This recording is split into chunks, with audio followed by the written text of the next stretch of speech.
WhatsApp दोस्तों, कैसे हैं आप सब। अगर आप यूपी में टीचर बनने का सपना देख रहे हैं और DELED, जिसे हम पहले BTC कहते थे, का इंतजार कर रहे हैं, तो बॉस आपके लिए एक बहुत बड़ी ब्रेकिंग न्यूज है। यूपी DELED 2025-27 सेशन की काउंसलिंग का पूरा शेड्यूल अब ऑफिशियली आउट हो चुका है। लेकिन इस बार की सबसे क्रेजी बात पता है क्या है?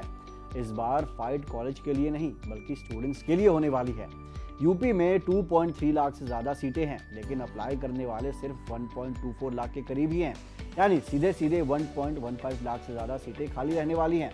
इसका मतलब है कि अगर आपकी रैंक थोड़ी पीछे भी है, तब भी आपके पास एक टॉप कॉलेज पाने का गोल्डन चांस है। तो चलिए आज की इस वीडियो में एकदम सिंपल तरीके से समझते हैं कि काउंसलिंग कब से शुरू है, आपको अपनी चॉइस कैसे फिल करनी है और किन किन मिस्टेक से आपको बचना है ताकि आपका एडमिशन पक्का हो सके।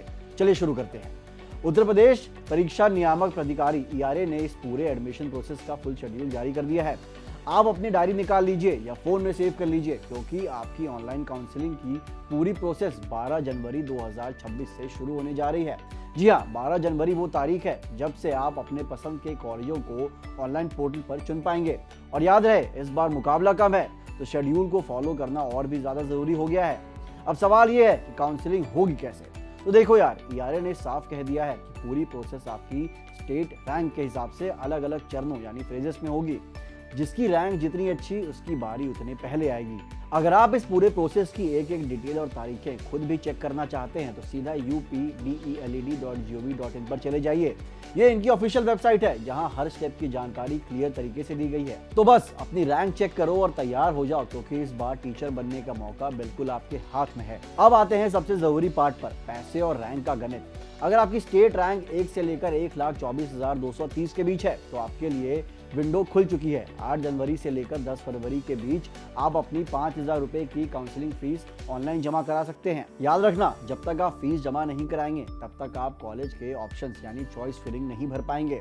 तो अगर आपके पास अपनी रैंक है तो 10 फरवरी का इंतजार मत करो, फीस सबमिट करो और अपने मनपसंद कॉलेज लॉक करना शुरू कर दो। अब जरा ध्यान से सुनिए, क्योंकि यहाँ से आपकी काउंसलिंग का अगला गेम शुरू होता है। पहले चरण की सीट अलॉटमेंट प्रोसेस को 3 हिस्सों में बांट दिया गया है ताकि कोई अफरा तफरी ना हो। सबसे पहले बारी आएगी रैंक 1 से 20,000 वालों की, जो 20 से 14 जनवरी के बीच अपने कॉलेज चॉइस भरेंगे और इनका रिजल्ट 15 जनवरी को आ जाएगा। इसके बाद 20,001 से 70,000 रैंक वाले छात्र 15 से 18 जनवरी तक विकल्प भर सकेंगे, जिसका अलॉटमेंट रिजल्ट 19 जनवरी को जारी होगा।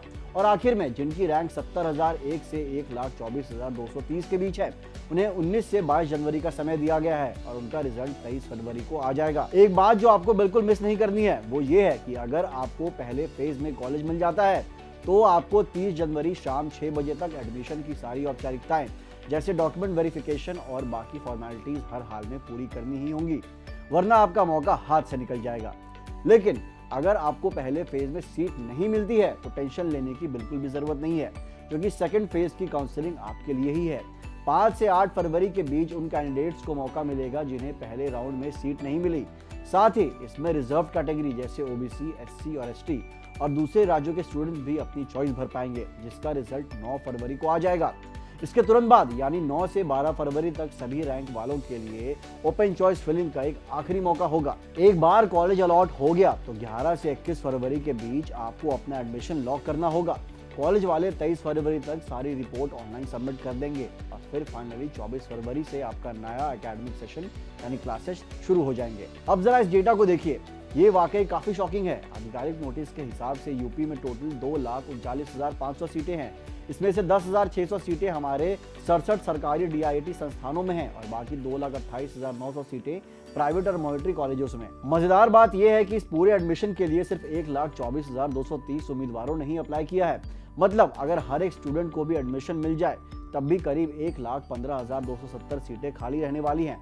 यह आंकड़ा साफ दिखाता है कि इस बार स्टूडेंट्स का रुझान टीचर ट्रेनिंग कोर्सेज की तरफ थोड़ा कम हुआ है। लेकिन आपके लिए ये बहुत बड़ी अपॉर्चुनिटी है, क्योंकि कंपटीशन नाम मात्र है। तो बस सही से कॉलेज चूज करो और अपनी सीट पक्की कर लो। और हाँ, एक और बहुत ही इंपॉर्टेंट अपडेट जो आपको जान लेनी चाहिए वो है सीटों के कन्वर्जन को लेकर। ERA ने यह बिल्कुल साफ कर दिया है कि एडमिशन के दौरान OBC, SC और ST और बाकी स्पेशल कैटेगरीज की सीटों का पूरा ख्याल रखा जाएगा। लेकिन अगर इन आरक्षित श्रेणियों की सभी सीटें एलिजिबल कैंडिडेट्स को देने के बाद भी कुछ सीटें खाली रह जाती हैं तो दूसरे चरण के सबसे आखिरी राउंड में इन्हें अनारक्षित यानी जनरल कैटेगरी में बदल दिया जाएगा।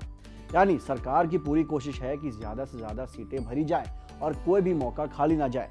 तो चाहे आप किसी भी कैटेगरी से हो, आपके पास अंत तक एक सीट पाने का पूरा मौका रहेगा। चलते चलते एक सबसे जरूरी सलाह दोस्तों, ईआरए ने साफ साफ कहा है कि आप अपनी रैंक के हिसाब से जो तारीख दी गई है उन्हीं के बीच अपने कॉलेज ऑप्शंस लॉक करें। अगर आपने डेडलाइन मिस की तो फिर मौका मिलना बहुत ही मुश्किल होगा। और हाँ, आजकल इंटरनेट पर बहुत सारी अफवाहें उड़ती हैं, इसलिए किसी भी थर्ड पार्टी वेबसाइट या रैंडम जानकारी पर भरोसा मत करना।